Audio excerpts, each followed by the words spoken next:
With India reporting 4,970 cases in the last 24 hours, the total number of coronavirus infections in the country crossed the 1 lakh mark to reach 1,01,139 from 96,169 on Monday, while the death toll rose to 3,163 on Tuesday. As many as 39,173 people have been treated and discharged across the country so far.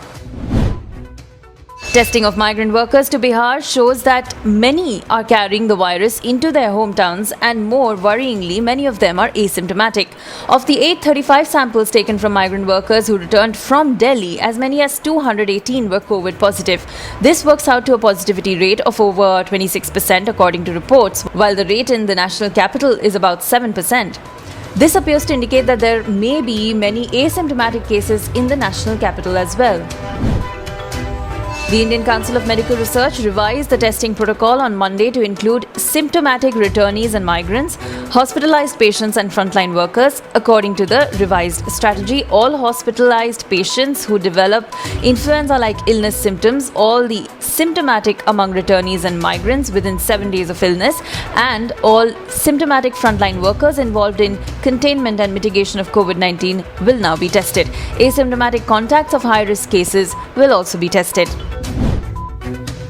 Super Cyclone Alpha will weaken into an extremely severe cyclonic storm within the next 6 hours, according to the India Meteorological Department. It is moving at a speed of 14 km per hour towards the coast of Odisha and West Bengal. The two states and Bangladesh are on high alert with a massive evacuation underway. The government said the cyclone had the potential to cause extensive damage like Cyclone Fani, which hit India at this time last year.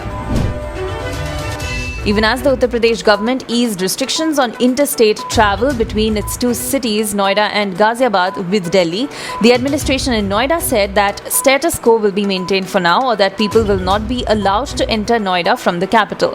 The final call on allowing entry into the two cities lies with the district officials. A Chinese laboratory has been developing a drug it believes has the power to bring the coronavirus pandemic to a halt. A drug being tested by scientists at China's prestigious Peking University could not only shorten the recovery time for those infected, but even offer short-term immunity from the virus, according to researchers. The drug has been successful in the animal testing stage.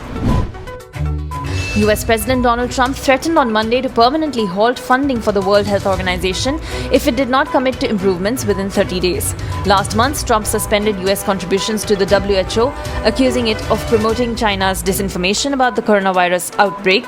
WHO has denied the accusations.